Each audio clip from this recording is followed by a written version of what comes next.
ദൈവം തന്റെ പ്രിയ സമൂഹത്തെ ഒരുമിച്ച് കൂട്ടുവാനും സ്വർഗയാത്രയ്ക്കായി അവരെ ഒരുക്കുവാനും രൂപകൽപ്പന ചെയ്ത മഹാസംഭവമായിരുന്നു ദൈവപുത്രന്റെ മനുഷ്യാവതാരം.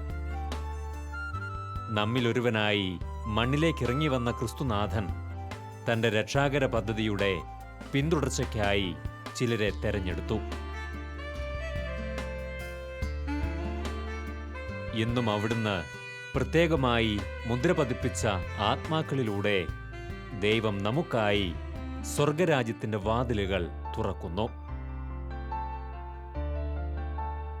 തന്റെ ശുശ്രൂഷകരായി ദൈവം തെരഞ്ഞെടുക്കുന്ന അവർ തങ്ങളുടെ സമർപ്പണത്തിലൂടെ ഭൂമിയിൽ വലിയ കാര്യങ്ങൾ ചെയ്യുന്നു.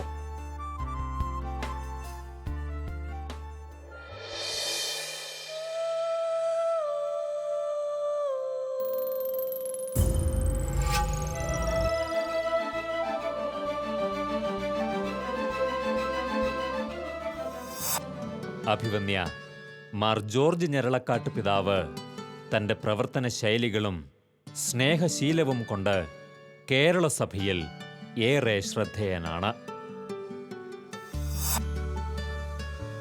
തലശ്ശേരി രൂപതയിൽ തുടക്കം കുറിക്കപ്പെട്ട അദ്ദേഹത്തിന്റെ ശുശ്രൂഷാ ജീവിതം പിന്നീട് മാനന്തവാടി, ഭദ്രാവതി, മാണ്ഡ്യ തുടങ്ങിയ രൂപതകളിൽ അനുഗ്രഹം പകർന്ന് ഒടുവിൽ തലശ്ശേരിയിൽ തന്നെ തിരികെ എത്തിയപ്പോൾ ഈ ജീവിതയാത്ര വെളിപ്പെടുത്തുന്ന മഹനീയമായ ഏറെ ദൈവിക പദ്ധതികളുണ്ട്. അഭിവന്യ ജോർജ് ഞരളക്കാട്ട് പിതാവ് തന്റെ ദൈവവിളിയുടെ പശ്ചാത്തലത്തെക്കുറിച്ച് ചിന്തിക്കുമ്പോൾ അവിടെ വ്യക്തമാകുന്ന ഒരനുഗ്രഹീത കുടുംബത്തിന്റെ മിഴിവാർന്ന ചിത്രമുണ്ട്. തന്നെ ഒരഭിഷിക്തനായി രൂപപ്പെടുത്തിയ കുടുംബാന്തരീക്ഷത്തെക്കുറിച്ച് അദ്ദേഹം സ്മരിക്കുന്നു. ദൈവവിളിയിലേക്കുള്ള അഭിവന്യ പിതാവിന്റെ യാത്ര വലിയ ദൈവിക കൃപയുടെ ശക്തിയാൽ ആയാസരഹിതമായിരുന്നു. ഉറച്ച ബോധ്യത്തോടെ എന്നും തന്നോട് ചേർന്നു നിന്ന അദ്ദേഹത്തെ ദൈവം പരിപാലിച്ചു പോന്നു. ഏവർക്കും പ്രീതികരമായ വഴികളിലൂടെ അഭിവന്യ പിതാവ് തന്റെ യാത്ര തുടരുകയായിരുന്നു.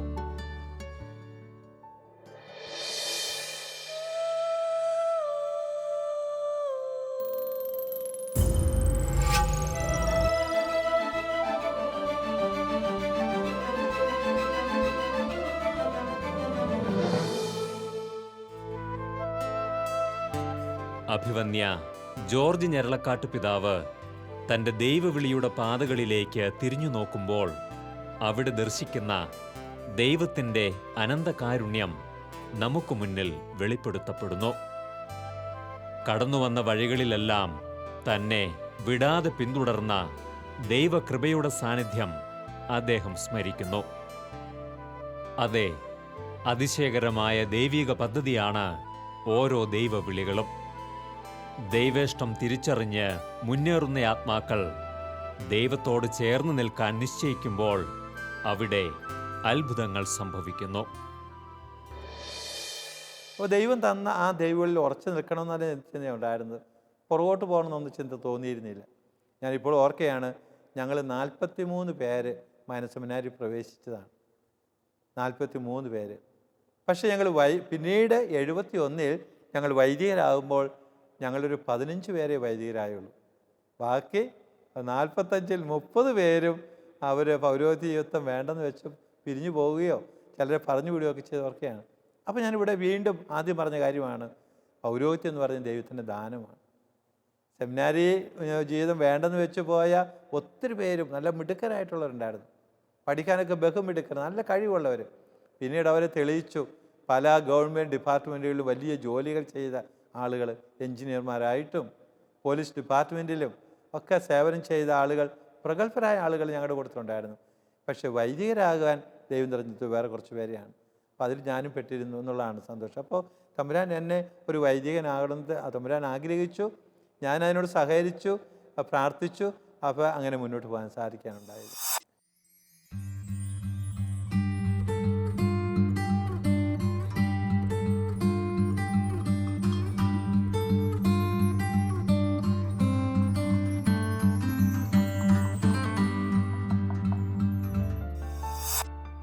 അരനൂറ്റാണ്ടിനു മുൻപ് 1965 ആലുവ മേജർ സെമിനാരിയിലേക്ക് കടന്നെത്തിയ കാലത്തെ അനുഭവങ്ങൾ അഭിമന്യ പിതാവ് പങ്കുവയ്ക്കുമ്പോൾ തൻ്റെ ഒരു തികഞ്ഞ ശുശ്രൂഷകനെ വളർത്തിയെടുക്കുവാൻ ദൈവമൊരുക്കിയ മനോഹരമായൊരു പൂന്തോട്ടം നമുക്ക് മുന്നിൽ തെളിയുന്നു.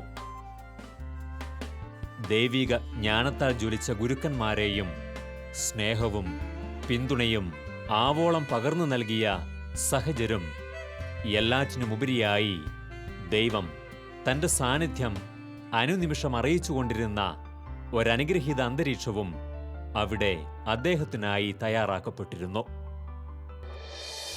65 മൈനർ സെമിനാരി പഠനം പൂർത്തിയാക്കി മേജർ സെമിനാരിയിലേക്ക് എന്നെ അയച്ചത് ആലുവ പൊന്റിഫിക്കൽ സെമിനാരിയിലേക്കാണ്. ആലുവ പൊന്റിഫിക്കൽ സെമിനാരിയിൽ ആദ്യം ഫിലോസഫിയിലേക്ക് കടന്നില്ലായിരുന്നു. ഫിലോസഫി അന്ന് കാർമൽഗിരി സെമിനാരിയിലായിരുന്നു. അന്ന് കേരളത്തിലെ 3 റീത്തുകൾക്കും കൂടെ വേണ്ടിയുള്ള പൊതുവായ സെമിനാരിയായിരുന്നു ആലുവ സെമിനാരി. ആ പൊതുവായ സെമിനാരിക്ക് അതിൻ്റെതായ നേട്ടമുണ്ടായിരുന്നു. കേരളത്തിലെ എല്ലാ രൂപതകളിൽ നിന്നുള്ള വൈദ്യ വിദ്യാർത്ഥികൾ ഒരുമിച്ച് കൂടുന്നുണ്ടായിരുന്നു.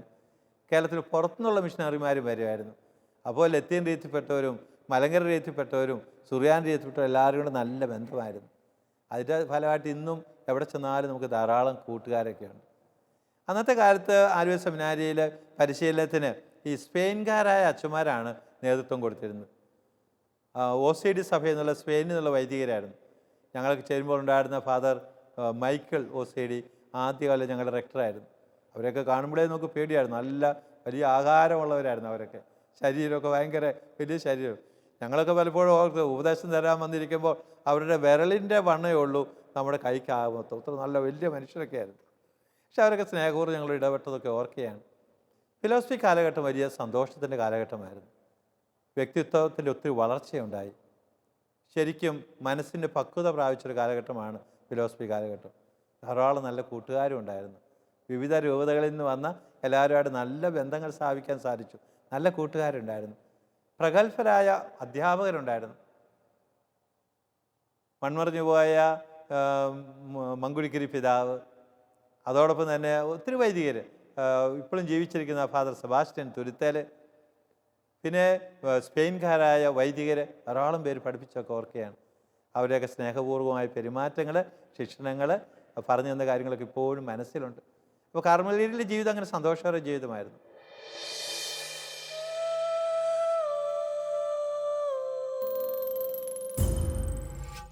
ആ കാലഘട്ടങ്ങളിലൊക്കെ ഞാൻ മറക്കാതെ ഓർക്കേണ്ട ഒന്ന്, ഈ കാലഘട്ടങ്ങളിലൊക്കെ ഞങ്ങളെ ആത്മീയമായും ബൗദ്ധികമായും സഹായിച്ച വൈദികരും സിസ്റ്റേഴ്സ് മാത്രമല്ല, സാമ്പത്തികമായി സഹായിച്ചവരെ ഓർക്കുകയാണ്. അന്നത്തെ കാലത്തൊക്കെ ബുദ്ധിമുട്ടുള്ള അവസരമായിരുന്നു കുടിയേറ്റത്തിൻ്റെ കാലഘട്ടങ്ങളിൽ. എങ്കിലും തങ്ങളുടെ കൊച്ചു സമ്പാദ്യങ്ങളിൽ നിന്ന് കുറേ സഹായങ്ങളൊക്കെ തന്ന് എന്നെ വളർത്തിയ എൻ്റെ കുടുംബക്കാരും സ്വന്തപ്പെട്ടവരും അല്ലാത്തവരൊക്കെ ഞാൻ പ്രത്യേകിച്ച് ഓർക്കുന്നുണ്ട്. പൈസയൊക്കെ കുറവുള്ളപ്പോൾ അവരൊക്കെ തന്ന് സഹായിച്ചത് ഞാനിപ്പോൾ ഓർക്കുകയാണ്. പിന്നീട് മുന്നോട്ട് പോയ കാലഘട്ടങ്ങളിലൊക്കെയും അവരെ ഓർക്കുന്നതിനും പ്രാർത്ഥിക്കുന്നതിനും എപ്പോഴും മനസ്സ് വെച്ചിട്ടുണ്ട്. അതുകൊണ്ട് സാറിന് പറയാറുണ്ടല്ലോ, ഓരോ ദൈവവിളിയുടെയും പിന്നിൽ മറ്റൊരു സാക്ഷ്യമുണ്ടെന്ന് പറയുന്നത്. എപ്പോഴും നമ്മൾ ദൈവവിളിയിലേക്ക് പ്രോത്സാഹിപ്പിക്കുന്ന മറ്റുള്ളവരുടെ ജീവിതമായിരിക്കാം. ചിലപ്പോൾ നമ്മുടെ മാതാപിതാക്കൾ, സഹോദരങ്ങളോ, വൈദികരോ, സമർപ്പിതരോ, ഗുരുഭൂതന്മാരൊക്കെ അതിനകത്ത് വരും. ഓരോ വിളിയുടെ പിന്നിലും ഒരു സാക്ഷ്യമുണ്ട്. അപ്പോൾ നമ്മളും നമുക്ക് കിട്ടിയ വിളി വെച്ച് നോക്കും, നമ്മളും സാക്ഷികളായി തീരണം. മറ്റുള്ളവരെയും ദൈവവിളിയിലേക്ക് പ്രോത്സാഹിപ്പിച്ചുകൊണ്ട് വരേണ്ടവരാണ്.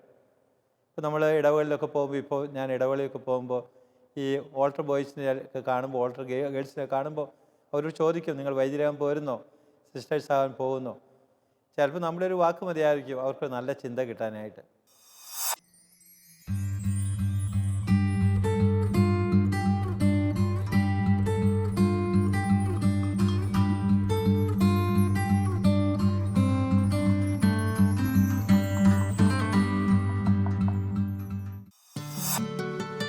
മേജർ സെമിനാരി കാലം തനിക്ക് പകർന്നു നൽകിയ അറിവുകളും കഴിവുകളും അനവധിയായിരുന്നുവെന്ന് അഭിവന്യ ഞരളക്കാട്ട് പിതാവ് സ്മരിക്കുന്നു.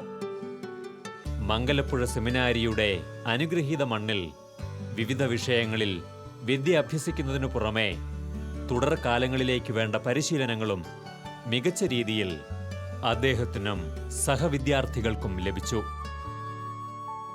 കേരള സഭയുടെ വളർച്ചാ കാലങ്ങളിൽ ഏറ്റവുമധികം അനുഗ്രഹം ചൊരിഞ്ഞ ആ സെമിനാരി അങ്കണം അദ്ദേഹത്തിന്റെ ദൈവവിളിയിലും നിർണായകമായ ഒരു സ്ഥാനം നേടി. കാർമലഗിരിയിലെ 3 വർഷത്തെ ഫിലോസഫി പഠനത്തിന് ശേഷം ദൈവശാസ്ത്ര പഠനത്തിനായിട്ട് മംഗലപ്പുഴ സെമിനാരിലേക്ക് കടന്നു വരികയുണ്ടായി. 4 വർഷത്തെ ദൈവശാസ്ത്ര പഠനം എന്തുകൊണ്ടും വേറിട്ട അനുഭവമാണ് തന്നത്. ദൈവിക വിഷയങ്ങളെ പറ്റിയുള്ള പഠനങ്ങളായിരുന്നു അധികവും. ബൈബിൾ, കൂദാശകൾ, സഭാവിജ്ഞാനീയം, സഭയുടെ ചരിത്രം, കാനൻ നിയമങ്ങൾ, കുടുംബത്തെ പറ്റിയുള്ള പഠനങ്ങൾ, ഇങ്ങനെയുള്ള പഠനങ്ങളൊക്കെ ഞങ്ങൾക്ക് ഏറെ ഉപകാരപ്രദമായിരുന്നു. കാരണം അത് നമ്മുടെ ജീവിതത്തെ ബാധിക്കുന്നതിനോടൊപ്പം ഭാവി വൈദിക ജീവിതത്തിന് ഏറെ മുതൽക്കൂട്ടുമായിരുന്നു. ഞങ്ങൾക്ക് ആവേശപൂർവ്വം ഞങ്ങളെ ക്ലാസ്സുകളൊക്കെ പങ്കെടുക്കുകയുണ്ടായി. നന്നായിട്ട് പഠിക്കാനും പരിശീലനത്തിന് വിധേയപ്പെടാനൊക്കെ സാധിച്ചു. വളരെ പ്രത്യേകിച്ച് സെമിനാരിയുടെ ഞങ്ങളുടെ സ്പിരിച്വൽ ഫാദേഴ്സ് ആയിരുന്ന അച്ഛന്മാർ, അവർ ഒത്തിരി ഞങ്ങളെ സഹായിച്ചിട്ടുണ്ട് ഞങ്ങളുടെ വളർച്ചയിൽ. അവരൊക്കെ സ്നേഹത്തോടെ ഓർക്കുകയാണ് ഈ അവസരത്തിൽ. അവർ നമ്മുടെ ദൈവവിളിയിൽ ഉറച്ചു നിൽക്കാനും നമ്മളിലുള്ള കുറവുകളും പോരായ്മകളും കണ്ടെത്തി തിരുത്താനും സുഹൃത്തുക്കളിൽ വളരാനൊക്കെ അവർ തന്ന ആ പരിശീലനങ്ങൾ, നിർദ്ദേശങ്ങളൊക്കെ ഉപകാരപ്രദമായിരുന്നു എന്നെടുത്തു പറയുകയാണ്. ആ കാലഘട്ടങ്ങളിലൊക്കെ സെമിനാരി പഠിച്ചു ധാരാളം പിതാക്കന്മാരൊക്കെ സെമിനാരിൽ കൂടെ വരുമായിരുന്നു. ഞങ്ങളെ കാണാനും ചിലപ്പോൾ സംസാരിക്കാനും ഉപദേശങ്ങൾ തരാനും. നമ്മുടെ കേരളത്തിലുള്ള പിതാക്കന്മാർ മാത്രമല്ല, കേരളത്തിന് പുറത്തുള്ളവരും ഇന്ത്യയിൽ നിന്ന് വെളിയിൽ നിന്ന് വരുന്നവരൊക്കെ പ്രചോദനപരമായിരുന്നു. മാത്രമല്ല ആ രംഗത്ത് സാമൂഹിക സാംസ്കാരിക രംഗങ്ങളിലൊക്കെ വളരെ നേതൃത്വ നിലയിലുണ്ടായിരുന്ന പലരും സെമിനാരിൽ വഴി നിന്ന് സംസാരിക്കുന്നതൊക്കെ പ്രത്യേകിച്ച് ഓർക്കുകയാണ് അവസരങ്ങൾ.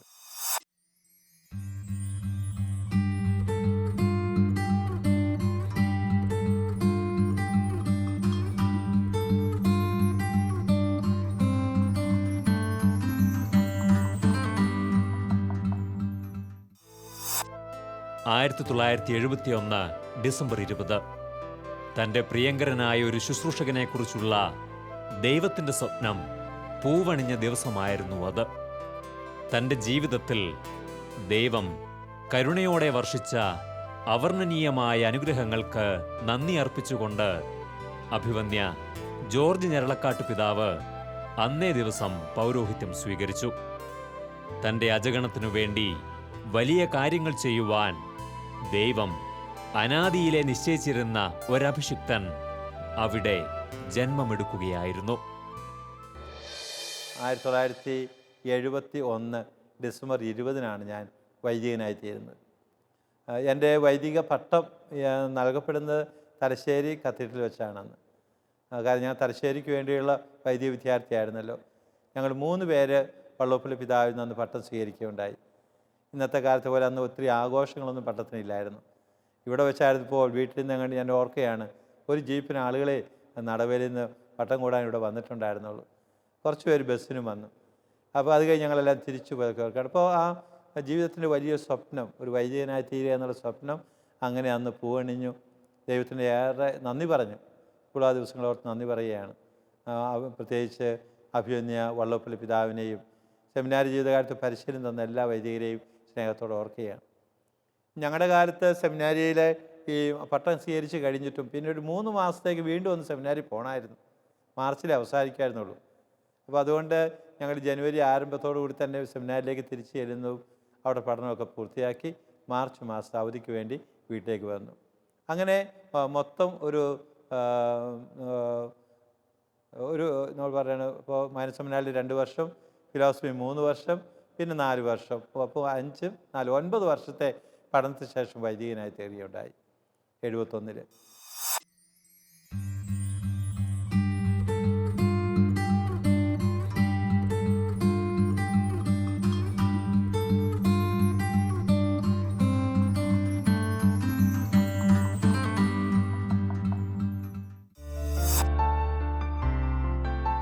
അഭിവന്യ പിതാവ് തൻ്റെ ശുശ്രൂഷാ ജീവിതത്തിന് തുടക്കം കുറിച്ചത് തലശ്ശേരി അതിരൂപതയിലെ കണിച്ചാർ ഇടവകയിലാണ്. തൻ്റെ ഗുരുസ്ഥാനീയനായ ബഹുമാനപ്പെട്ട അഗസ്റ്റിൻ കിഴക്കരക്കാട്ടച്ചനൊപ്പം ജീവിച്ച ആ കാലഘട്ടം ഏറെ അനുഗ്രഹീതമായിരുന്നുവെന്ന് അഭിമന്യ പിതാവ് സ്മരിക്കുന്നു.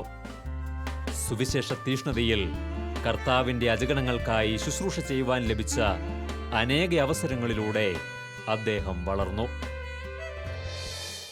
72 ഞാൻ എന്നെ വള്ളപ്പള്ളി പിതാവ് അന്ന് തലശ്ശേരി രൂപതയുടെ ഭാഗമായിരുന്ന പേരാവൂർ ഫൊറോനയിലെ കണിച്ചാർ ഇടവിലേക്ക് അസിസ്റ്റൻ്റായിട്ട് നിയമിച്ചു. ഞാൻ കണിച്ചാർ ചെന്ന് ചാർജ് എടുക്കുന്നത് 1972 മെയ് മാസത്തിലാണ് ചാർജ് എടുക്കാൻ പോകുന്നത് എന്നാണ് വിചാരിക്കുന്നത്. മെയ് മാസത്തിലാണ്. എൻ്റെ വികാരിച്ചനായിട്ട് അവിടെ ഉണ്ടായിരുന്നത് എൻ്റെ സെമിനാരിയിലെ വൈസ് റെക്ടറായിരുന്ന ബഹുമാനപ്പെട്ട അഗസ്റ്റിൻ കിഴക്കരക്കാട്ടച്ഛനായിരുന്നു. ഞങ്ങൾ തമ്മിൽ വലിയ നല്ല സ്നേഹബന്ധം ഉണ്ടായിരുന്നു. അച്ഛൻ ഒത്തിരി ഉത്തരവാദിത്തങ്ങൾ കേൾപ്പിച്ചു തന്നു. മതബോധനം,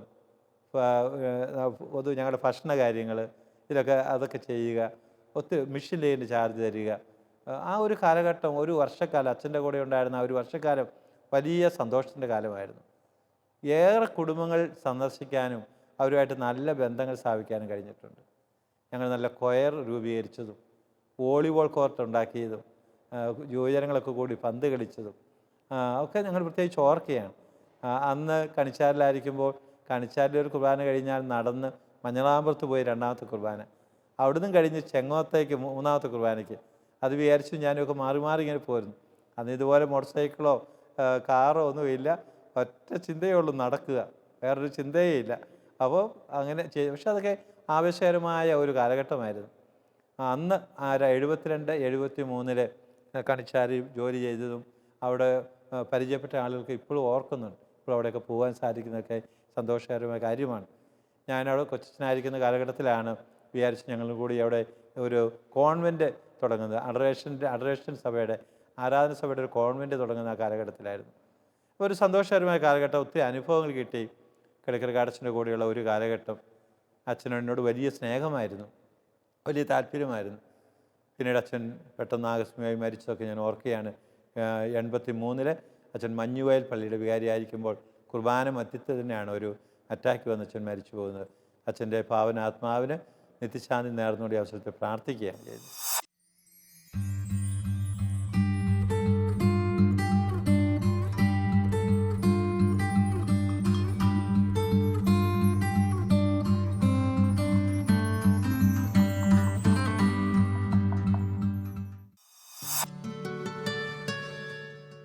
മലബാർ കുടിയേറ്റ മേഖലകളെ ഏതാണ്ട് പൂർണ്ണമായും ഉൾക്കൊണ്ടിരുന്ന തലശ്ശേരി രൂപത വിഭജിച്ച് മാനന്തവാടി രൂപത രൂപം കൊണ്ടത് 1973 വളരെ വിശാലമായൊരു പ്രവർത്തന മണ്ഡലം സ്വന്തമായി ഉണ്ടായിരുന്ന പുതിയ രൂപതയിൽ അഭിമന്യ ജേക്കബ് തൂങ്കുഴി പിതാവിനൊപ്പം സേവനം ആരംഭിക്കുവാനുള്ള അവസരം അഭിമന്യ ഞരളക്കാട്ട് പിതാവിന് ലഭിച്ചു.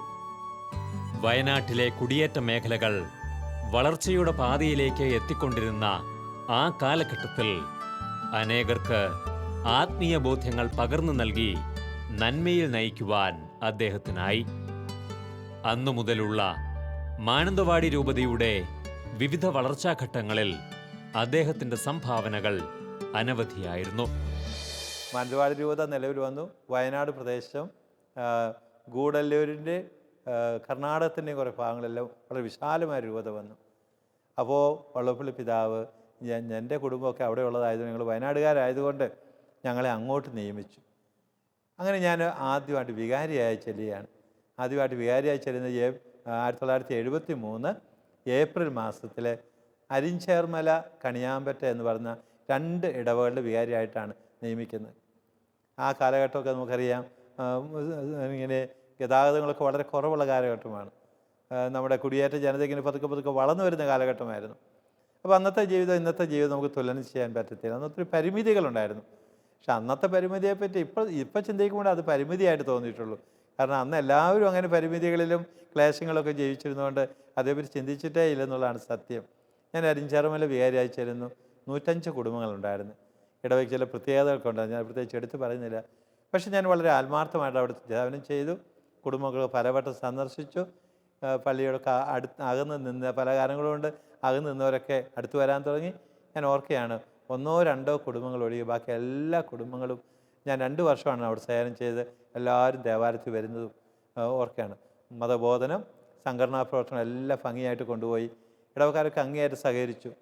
ആ 73-75 കാലഘട്ടങ്ങളിൽ ഇപ്പോൾ അഭിമാനപൂർവ്വം പറയാൻ പറ്റും, ആ കാലഘട്ടത്തിൽ ഞങ്ങൾ വാർഡ് പ്രാർത്ഥനകൾ തുടങ്ങിയിരുന്നു.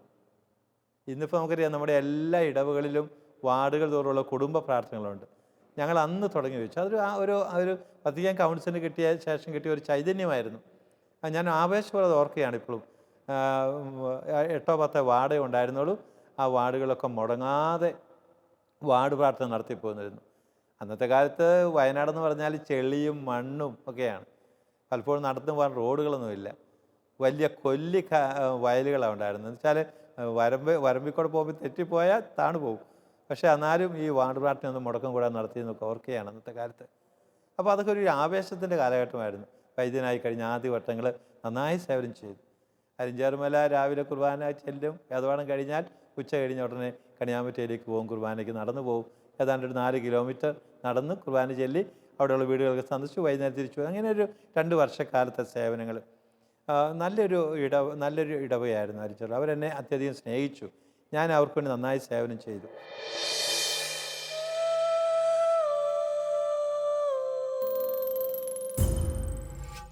1973 മെയ് 1-നായിരുന്നു മാനന്തവാടി രൂപതയുടെ ഔദ്യോഗികമായ ഉദ്ഘാടനം. അഭിവന്യ ജേക്കബ് തൂങ്കുടി പിതാവാണ് അങ്ങോട്ട് ആദ്യ മെത്രാനായിട്ട് വരുന്നത്. പിതാവ് വരുന്നത് ഞങ്ങൾക്ക് ഏറെ സന്തോഷമുണ്ടായിരുന്നു. കാരണം മനസ്സെമിനാരി പഠിപ്പിക്കുമ്പോൾ പിതാവ് ഞങ്ങളുടെ ഗുരുഭൂതനായിരുന്നു.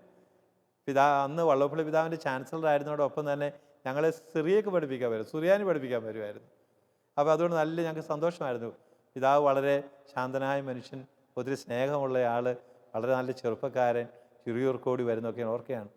മെയ് 1 അന്ന് വയനാട്ടിലുള്ള എല്ലാവർക്കും വലിയ ആവേശമായിരുന്നു. മാനന്തവാടി രൂപതക്കാർ ആയിരക്കണക്കിന് മനുഷ്യർ, 10,000-കണക്കിന് മനുഷ്യർ അന്ന് ആ എപ്പിസ്കോപ്പൽ ഓർഡിനേഷന് മാനന്തവാടിയിലേക്ക് വന്നതൊക്കെ ഞാൻ ഓർക്കുകയാണ്. കാരണം ഞാനന്ന് അവിടെ വികാരിയായിരുന്നു. അപ്പോൾ ഞങ്ങൾക്കതിൽ സഹകരിച്ചതും ധാരാളം ആളുകൾ, മാനന്തവാടി ടൗൺ മുഴുവൻ ജനങ്ങളെ കൊണ്ട് നിറഞ്ഞതൊക്കെ ഞങ്ങളിപ്പോൾ ഓർക്കുകയായിരുന്നു. തൂങ്കുടി പിതാവ് അങ്ങനെ 73 തുടങ്ങി 95 വരെ ഏതാണ്ട് 23 വർഷം മാനന്തവാടി രൂപതയുടെ പിതാവായിട്ട് സേവനം ചെയ്തു. പിതാവിൻ്റെ കൂടെ ജോലി ചെയ്യാൻ പറ്റിയ വലിയൊരു അനുഭവമായിരുന്നു. വളരെ തുറന്നുള്ള സമീപനങ്ങൾ, ലളിതമായ ജീവിതശൈലി, എല്ലാവരുടെയും ഒക്കെ കടന്നു വരുന്നതും എല്ലാവർക്കും പ്രോത്സാഹനം നൽകുന്നതൊക്കെ. പക്ഷേ രൂപതയുടെ ആദ്യ കാലഘട്ടങ്ങളായതുകൊണ്ട് ഒത്തിരി വിഷമമൊക്കെ ഉണ്ടായിരുന്നു പിതാവിന്, പലതരത്തിൽ, പ്രത്യേകിച്ച് സാമ്പത്തിക വിഷമം. പക്ഷേ പിതാവ് അതെല്ലാം നന്നായിട്ട് ചെയ്ത് ഓർക്കുകയാണ്. അപ്പോൾ അങ്ങനെ അരിഞ്ചാറുമലയിലെ 2 കൊല്ലത്തെ സേവനം കഴിഞ്ഞു. പിന്നെ ഞാൻ പിതാവിനോട് എനിക്ക് സ്ഥലം മാറ്റം വേണമെന്ന് ആവശ്യപ്പെട്ടു. കാരണം നോക്കി എൻ്റെ വീടൊക്കെ അടുത്താണ്, ഇച്ചിരി അകന്ന് മാറുന്നത് നല്ലതാണെന്നൊരു തോന്നുന്നു വന്നുകൊണ്ടാണ്.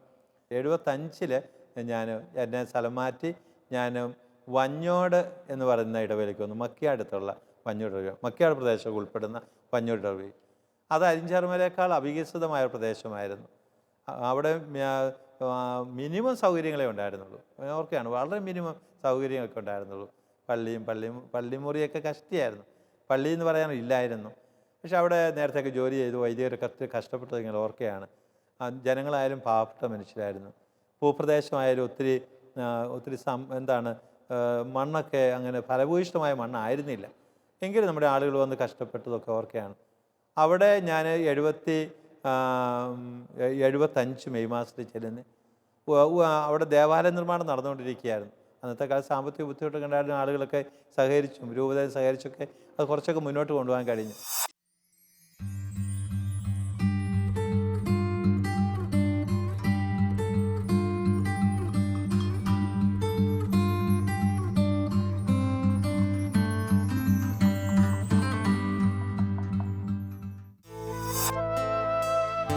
അഭിവന്യ ജോർജ് ഞരളക്കാട്ട് പിതാവ് തൻ്റെ ആദ്യകാല പ്രവർത്തന മേഖലകളെക്കുറിച്ച് നമ്മോട് പങ്കുവയ്ക്കുമ്പോൾ അവിടെ നാം തിരിച്ചറിയുന്ന കാരുണ്യവാനായ ദൈവത്തിൻ്റെ നിശബ്ദ സാന്നിധ്യമുണ്ട്. ഓരോ ഘട്ടങ്ങളിലും അവിടുന്ന് വ്യക്തമായി അദ്ദേഹത്തെ നയിച്ചിരുന്നത് ആ ജീവിതത്തിലുടനീളം തിരിച്ചറിയാനാവും. പൗരോഹിത്യത്തിൻ്റെ തുടക്ക കാലഘട്ടത്തിൽ തന്നെ താൻ ഏറെ സ്നേഹിച്ചിരുന്ന പിതാവിൻ്റെ വേർപാട് സംഭവിച്ചതും അദ്ദേഹം സ്മരിക്കുന്നു. 76 എന്നോട് പിതാവ് ആവശ്യപ്പെടുകയുണ്ടായി, ഒരു 4 മാസത്തെ ഒരു കോഴ്സിന് ബാംഗ്ലൂരുള്ള NBCLC പോകണമെന്ന് പറഞ്ഞു. NBCLC ഒരു നാഷണൽ സെൻ്ററാണ് കത്തോലിക്ക സഭയുടെ. National biblical catechetical and liturgical സെൻ്ററാണ്. അവിടെ പോയി മതബോധന രംഗത്ത് പരിശീലനം നേടിയെടുക്കുമെന്ന് പറഞ്ഞു. അപ്പോൾ ഞാൻ സന്തോഷപൂർവ്വം അങ്ങോട്ട് പോയി. അവിടെ പോയി 4 മാസത്തെ പരിശീലനം. പരിശീലനത്തിൽ പോകുന്ന ഞാൻ ഇപ്പോൾ ഓർക്കുകയാണ്, 76-ലാണ്. ആ പരിശീലനത്തിൽ ഞാൻ പോകുന്ന അവസരത്തിലാണ് എൻ്റെ പ്രിയമുള്ള പിതാവ് മരിക്കുന്നതും പെട്ടെന്നാണ്. ഒരു സ്ട്രോക്കൊക്കെ ഉണ്ടായി മരിക്കുന്നു. അതെൻ്റെ ജീവിതത്തെ സംബന്ധിച്ചിടത്തോളം വലിയൊരു ആഘാതമായിരുന്നു. കുടുംബത്തിനെല്ലാമായിരുന്നു ചാച്ചൻ പെട്ടെന്ന് അങ്ങോട്ട് മരിച്ചപ്പോൾ. എങ്കിലും അത് ഞങ്ങൾ തമ്പുരാൻ്റെ പരിപാലനയ്ക്ക് വിട്ടുകൊടുത്ത് സ്വീകരിച്ചതൊക്കെ ഓർക്കുകയാണ്. അപ്പോൾ ഞങ്ങൾക്ക് ശക്തി തന്ന് ഞങ്ങളുടെ അമ്മച്ചി കൂടെ നിന്ന് ഞങ്ങളെ ശക്തിപ്പെടുത്തിയും ബലപ്പെടുത്തിയൊക്കെ ഞങ്ങൾ പ്രത്യേകിച്ച് ഓർക്കുകയാണ് ഈ അവസരത്തിൽ. ചാച്ചൻ എനിക്ക് തന്ന നല്ല മാതൃകകളും നല്ല നിർദ്ദേശങ്ങളും നല്ല തിരുത്തലുകളും പ്രോത്സാഹനങ്ങളും ഒക്കെ വളരെ പ്രധാനമാണ്. ചാച്ചൻ്റെ ജീവിതം എന്നെ ഒത്തിരി സ്വാധീനിച്ചിട്ടുണ്ട്. ചാച്ചൻ നല്ലൊരു കഠിന അധ്വാനിയായിരുന്നു. ഞങ്ങളുടെ കുടുംബത്തിലുള്ള എല്ലാവരോടും വലിയ സ്നേഹമുള്ള ആളായിരുന്നു ചാച്ചൻ. ആരുടെ കാര്യത്തിനും ഇറങ്ങിച്ചെന്ന് ഉപകാരം ചെയ്തു കൊടുക്കുന്ന വ്യക്തിയായിരുന്നു. ആർക്ക് വേണ്ടി പോകണം, ഈ യാത്ര പോകാനോ ചെയ്തു കൊടുക്കാൻ ഒരു മടിയില്ലായിരുന്നു. അതുകൊണ്ട് ചാച്ചൻ ഞങ്ങളുടെ കുടുംബത്തെ കാര്യം മാത്രമല്ല, എൻ്റെ അമ്മച്ചിയുടെ കുടുംബത്തെ സകല കാര്യവും ചെയ്തു കൊടുക്കുമായിരുന്നു. നാട്ടിലുള്ളവരോടൊക്കെ വലിയ സ്നേഹപൂർവ്വം ഇടപെടുമായിരുന്നു ചാച്ചൻ. ക്ഷമയോടുകൂടി വർത്തിക്കുകയാണ് ഞങ്ങൾ ഓർക്കുകയാണ്. ആരൊക്കെ എന്തൊക്കെ ബഹളം വെച്ച് വന്നാലും വളരെ ശാന്തമായിട്ട് പറഞ്ഞ കാര്യം. എന്നെ ചാച്ചൻ്റെ ജീവിതം ഒത്തിരി സ്വാധീനിച്ചിട്ടുണ്ട്. ചാച്ചൻ്റെ ഒത്തിരിയേറെ ഗുണങ്ങൾ എനിക്ക് കിട്ടിയിട്ടുണ്ടെന്നത് ഞാൻ സന്തോഷത്തോടെ ഓർക്കുകയാണ്. ഇപ്പോൾ ചാച്ചൻ മരിച്ചിട്ട് 39 വർഷമായി. ചാച്ചൻ 76-ലാണ് മരിക്കുന്നത്. അപ്പോൾ ചാച്ചൻ മരിച്ചിട്ട് 39 വർഷങ്ങളാകുമ്പോൾ ആ ചാച്ചൻ ഇന്നും എനിക്ക് മറക്കാൻ പറ്റുകയില്ലല്ലോ. ഞാൻ നന്ദിപൂർവ്വം ഓർക്കുകയാണ്. ഇപ്പോൾ സ്വർഗത്തിൽ ഇരുന്നോട് ചാച്ചൻ എനിക്ക് വേണ്ടി പ്രാർത്ഥിക്കുന്നുണ്ടെന്നുള്ളത് എനിക്ക് ഉറപ്പാണ്.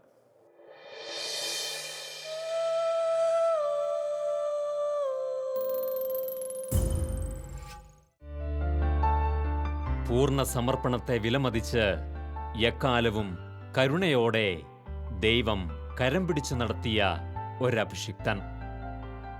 താൻ നടന്നുവന്ന വഴികളിലെ ദൈവനിയോഗത്തിന്റെ അടയാളങ്ങൾ അദ്ദേഹത്തിലൂടെ ശ്രവിക്കുന്നത് അനുഗ്രഹീതമായ ഒരനുഭവമാണ്.